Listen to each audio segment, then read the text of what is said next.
So ako pamunta na ganina, no? Asa ta nag-grafted in? Sa Israel o kang gawon ni Yeshua? Naa ba di sa scripture na magpatapunta sa Israel? Tanawa naman ninyo. Ako wag nagipakita kay mo ni usa ka deception karon nga daghan ang na-deceive. Nga kinahanglan mo patapot kita sa Israel, maghibruhanon kita kay mo ni ang form sa atong kaluwasan. So akong ipakita diri, wag gyud dining grafted in ta sa Israel or grafted in ta kang Yeshua. Bi kamo daw sa inyong pagsabot bi. Unsa na inyo nasabtan sa grafted in? Grafted in kang Yeshua or grafted in sa Israel? Unsay diferensya?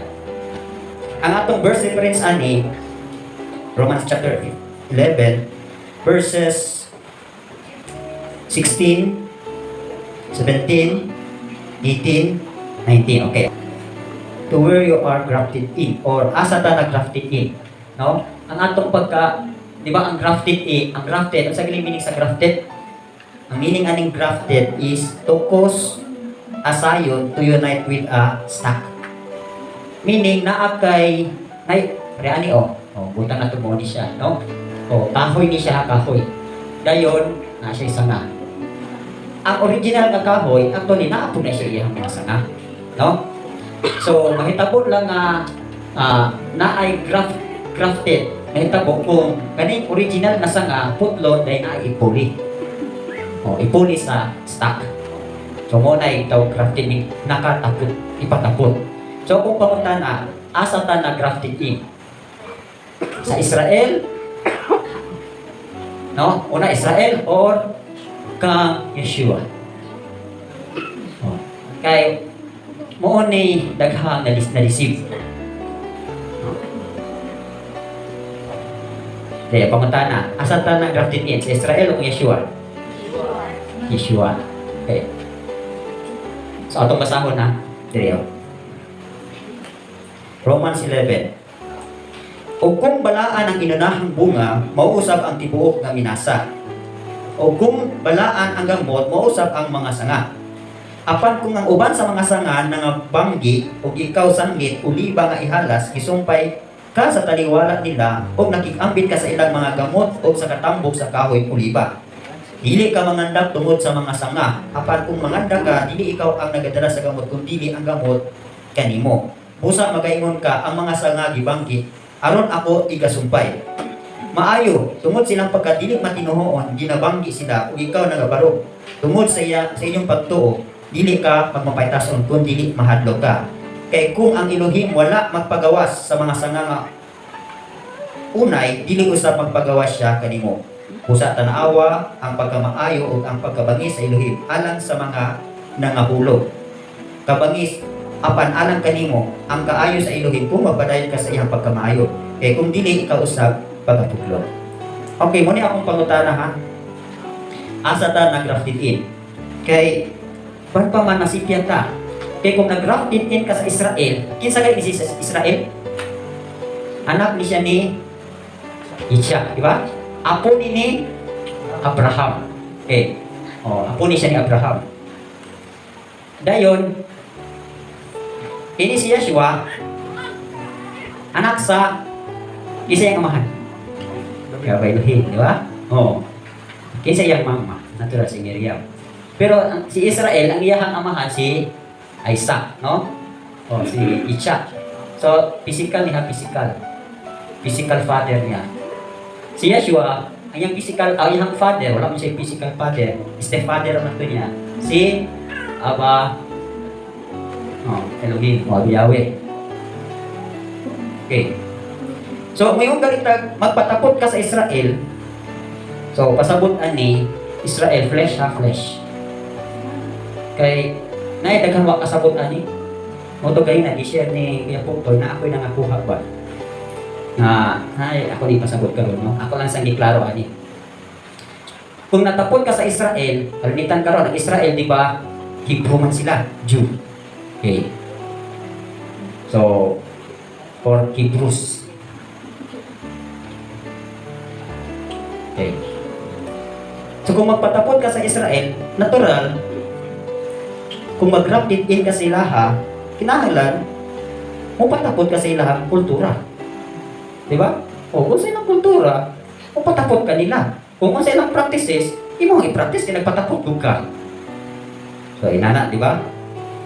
Dayon, kung nagpatapot ka sa Israel, kinahanglan magpatapot mo ka sa ilahang tinuhuan, sa ilahang relihiyon. Di ba? O sa pagyan. So kung nagpatapot ka sa Israel, kinahanglan magpatapot ka sa ilahang lifestyle. So nakuha na to. O sa pagyan. So kung nagpatapot ka sa ilaha, kung man sa ilahang gawi, parehas yun mo. Tanan. So here comes karon. O.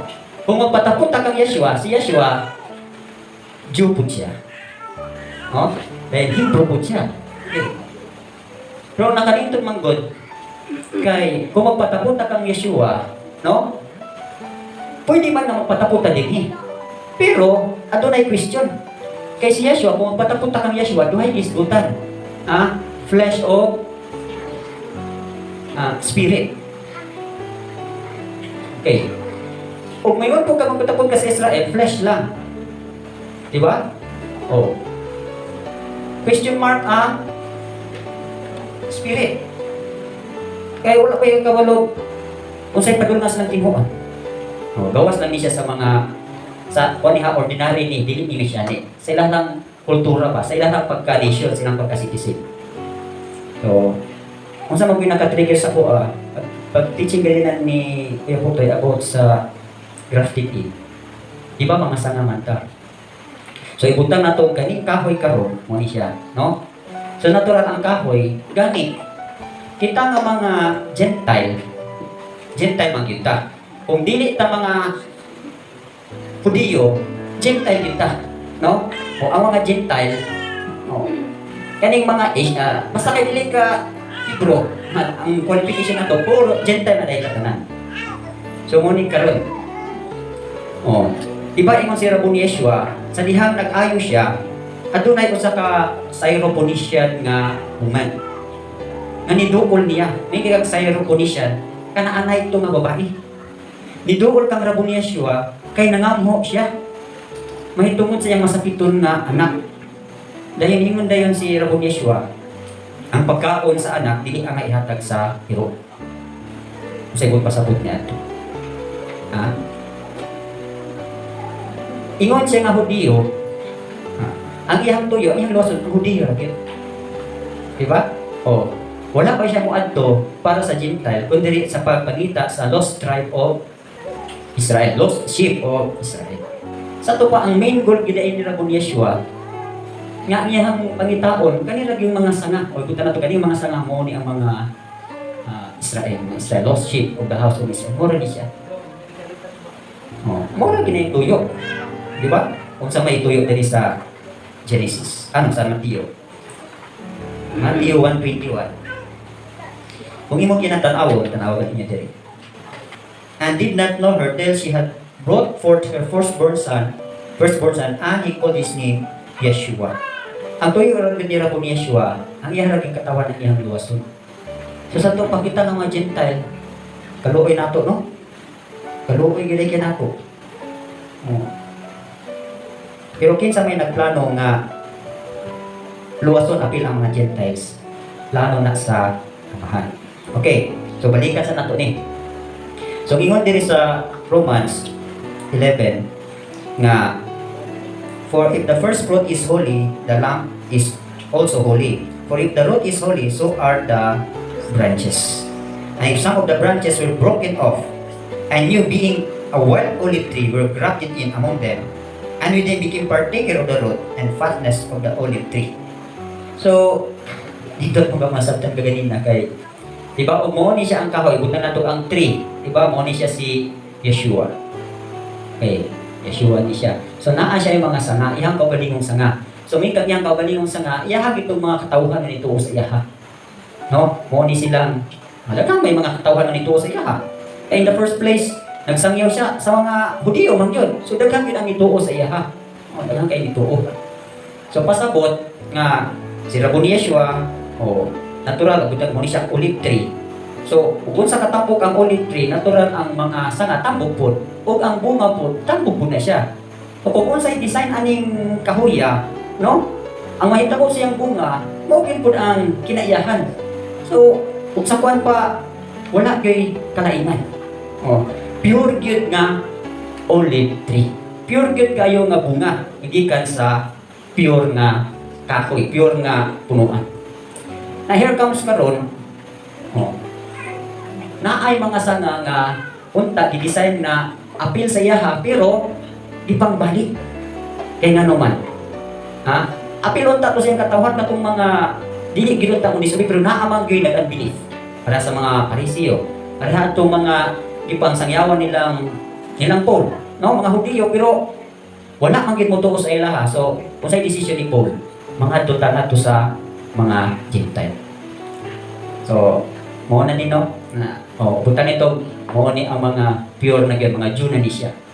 Then ang kwan ganina ni Jacob toy nga kita wild olive tree ta. So, sa diha matapot ta sa punuan, no? Makasubsob na ta sa sustansya nga gikan sa punuan. Pero kay siyempre kanang pagka Pilipino, naamang gintay ka ng pinasahig ng mga kultura o kinaiyahan. Para ba na sa tag-ingon ni Wapiano nga mulahig siya, mulami gid siya. So naagid siya pinasahig ba? So akong nakuha bali adto nga siyempre kita Pilipino. Dili gyud ta ingon nga purely gyud nga ma-adapt gyud nato unsa gyud tong not pure nga branches. Naagi tay pinasahig nga bunga. Pero mao ra gyud gyapon, no? Kanang kay wild man kapari sa tuan pa dili man lain nga variety, lain nga species kanang for example ni santol nya gi-graft nimo sa mangga, natural dili ko siguro na mabuhi. Kay lain-lain na sila og kanang issue, lain-lain na sila og mga components pa ka. So ang ingon diri pure olive tree tapos wild olive tree. So nahagbong nga mga wild ta. Kung naitabo ba di nga ang imuha ng gikuha katurang mga nutrients. So kung for example kani kahuya tagis nya kita nga wild olive tree aslong. So pag mubunga ang wild olive tree, kung sa mga inyong conclusion, pure itang tamis? Unay aslong-aslong. So naagi aslong-aslong kay nga naman. Nag-mix man siya, sa kuwan pa na crossbreed. No? So na crossbreed ta. So dili gyud ay nato purely makuha gyud tong unsaging lang natural na kinaiyahan og gawit. So anyway, gikonsiderahan na ni Rabbi Yeshua. So ang mahitabuan ni Igsoon, inani ni siya mo nang nadala ko og lain-lain colors kay kita nga mga Gentiles, pila kita kanaso diri sa kalibutan? Pila ta ka nation? So daghan kita di ba? So karon ibutang nimo ang color sa Pilipino green. Green diri, ang color sa Amerikano violet, ang color sa mga English lain-lain nga mga colors ang nagtakot ani. Unsa karoy resulta sa kahoy? Pangit tanawon, nindot tanawon. Pagkanindot tanawon, di ba?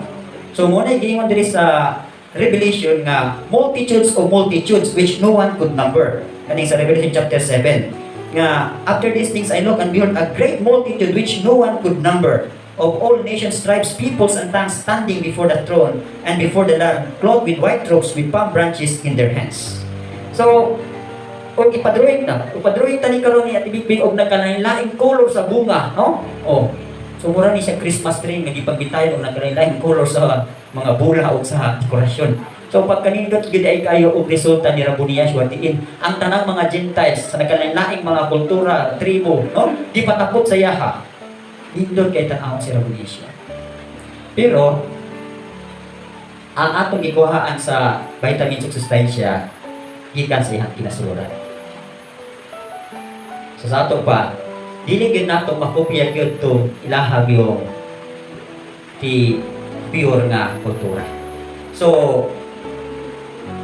ang kuan ani karon kay natapot man ta kang Yeshua, di ba? Dili mo appear ang physical nga sa kuan pa ang atong gikabuhian kang Rabbi Yeshua. Dito man ta nabuhi sa iyang mga nutrients inalo. Pasabot igsuon sa diha mataputan kang Yeshua, do natapot ta pero ang atong mga gipangsuyod dito mga sustansya, nakuha na to sa pagka in the spirit. Puro mga spirito. So mo nang no matter kay unsa ka nga kultura, basta kay natapot ka kang Yeshua nga nagkinabuhi ka in the spirit, accepted ka. So, mo ni ako nakuha din iba nga, ala hinduta gyud sa kahoy no nga diri kita nga Pilipino ibutan nimo atong kultura o atong color green. Then ang Amerikano o red sila, ang mga insect mo ni orange sila. So grabe gid ka colorful. Oh. So nindot gid tan-awon. Mo din ay design sa mahan dili lang kay ang iyang design kanira gyud o ang iyang katawan. Mo ra gid iyang tuyo no. Ha? Gusto gid niya nga ang tanang katawhan mo tapot sa iya ha. Ang tanang bulok sa kanasuran mo tapot sa iya ha. Sa unsang bahin? In the spirit. So natural, kung natapot ka in the spirit kang Rabunishwa, carried na ang imuhang pagkatapot sa flesh. Diba? So muna karon, kung musunod ka sa pamaagi ni Rabunishwa, bisang pagwa ka musunod sa pamaagi ni sa Israel, justified na ka kay si Rabunishwa, siya ang representation sa Israel. Wala ka siya musunod nga, o sunod ka mo kang Moshe, sunod ka mo kang Yakob. Diba? Ako mo ang dalan. Ako mo ang pattern. Ako mo inyong sundon. Sa ito pa, once ka nasunod na ito si Rabunishwa, kirit na nga isunod punta sa pamalaon o sa pamaagi sa Israel. So, inanak ka nindot yan. Kaya, malamitan ka ron, nagpatapot ka sa Israel. Ha? Posible ba yakon nga mahimo kang against kang Rabunishwa?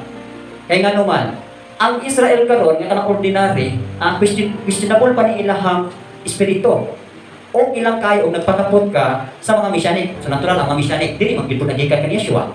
Ganito man sila kang Yeshua. So kung papilion ka, man ka gusto mo tapot, ni atong ilahang katawhan nga wala ka ilang kang Yeshua, pero Israelites, kung si Yeshua nga tinuoray din ni Israelites, kung naglakaw yun, in the spirit pa yun. So mo na karon, no? Di ba sa daghang MC ka, kinahanglan kung sa gitong gi-practice nila, himo kita, kung sa to. Naana si Yeshua. Diha ka magpatapot. Kaya once magpatapot kang Rabon ni Yeshua, wala may question. Wala na blame pa na makita sa inyo. Oh, simple lang na lang. Oh, di ba? Kung sa may balaod nato ng mga Gentiles. Kaya yun, manggaling dili ang letter sa Acts o nga, since nga daghan naman kay ang mga Gentiles na nito, dili na nato ni sila pabukatan. Diba? Ang ilang mga letters diri sa kwan, Jerusalem Council, yung India, ingon sila diri ay. Ingon sila, nga, we have therefore sent Judas and Silas. This is Acts chapter 15 verse 27. We have therefore sent Judas and Silas who will also report the same things by the word of mouth. For it seemed good to the Holy Spirit and to us to lay upon you no greater burden than these necessary things, that you abstain from things offered to idols and from blood and from sexual from blood and from things strangled and from sexual immorality. If you keep yourselves from this, you will do well, fare well. So sa ato paligay, di ba ang Israelites, pagkadaghang kay balaod, pilay balaod sa Israel? 630. Sa tawag ni, di ba, Mixco? 30. Oh, pagkadaghang kaya na. Wala yung makatuman na naigsoon. Dili, magaling ta katumang 10 commandments na 10 na nakabo. Ha? Nya, kanay pag yung tumano? So, sa maingon sa mga elders dito, kanira ilang himuon. Sa ilang himuon dire. Ha? Tulura ka butang ang ilang i-abstain. Ingon to abstain from things offered to idols. Ato pa, things offered to idols. Muna no? Things offered to idols. 1. Kaduha, strangled animals. Diba? From blood. Dili ta mo kaon o blood. Blood tapos katulo, strangled animals kanang naluok, natuok. Then ikaw pa, sexual immorality. Okay. So, kanira gibawal sa tuwa. All the rest ani kinahanglan maglakaw na ta sa espiritu. So, once na mo ni atong gihimo, accepted na kang Rabon Yeshua. So, nalibre ta. Bumita ng papilion ta, man ta mo patapot. Dire or dire yun ko. Kaya nga naman, kung musubay ta kang Rabon Yeshua, the same ragad yapon na naatay natuman sa iyahang mga kalaw. So, pinakasig, dili kita magpatakot. No? Grafted in yun ta ka rabo ni Yeshua. Dili ta grafted in dito sa Hudiyo. Kaya siya sa ladaan, Hudiyo naman siya. No? At the same time, in the spirit bakit siya. So kung kamoy mapilion, anong dito magka sa daghan pang nakamay simple.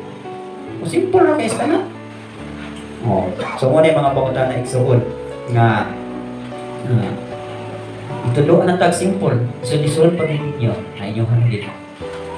Kung ano yung uban, wala kasabot pa, asad sila magpatapot. Okay, ang uban karon daghan ba yung nangadisip? Ha? Oh.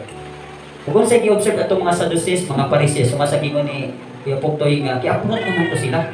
Kung magpatapot ka itong ki-approt, kung sa labas, patay, kaya giibot lang niya, nagpatapot ka itong giibot. So, ano yung pagkabuhi? Wala na, di ba? Kung sa ingon ni Rabo ni Yeshua, sa mga Pariseo sa Dusiyo. Actually, kini mga Pariseo sa Dusiyo, mga kuwani sila, katuning mga nagdala sa balaod. Nagtudlo sa balaod, pero giingnan sila sa Matthew chapter 3. Iman diri, oh. Oh. And even now, the axe is laid up to the roots of the trees. Therefore, every tree which does not bear good fruit is cut down and thrown into the fire. So, sato pa, kinsa man ni sila. Oh? But when he saw many of the Pharisees and Sadducees came to his baptism, he said to them, "Brood of vipers, who has warned you to flee from the wrath to come? Therefore, bear fruits worthy of repentance. And do not think to say to yourselves, we have Abraham as our father. For I say to you that Elohim is able to raise up children to Abraham from these stones. And even now the axe is laid to the root of the trees. Therefore, every tree which does not bear good fruit is cut down and thrown into the fire." Na, laliman ka ni dili? Ha? The axe is laid to the root of the trees. Ha? Ang axe sa giandam na, ha? Aron pagputol, tama din sa ugat. Oh. Kung giputol na to sila kay wala ka hinulso, wala ka bear fruit worthy of repentance. Nya dito ka nagpatapot, patay ka. Muna karon daghan kay nga disip, daghan kay nga libungan. Unta sayo na kayo. Magpatapot ta tang Rabo ni Yeshua. Ug kung sa igawin ni Rabo ni Yeshua, dito na ta. Simple. Justified pa ka, rewarded pa ka, wala pa kay condemnation nga i-condemn sa imong. So mo na igsuon, no?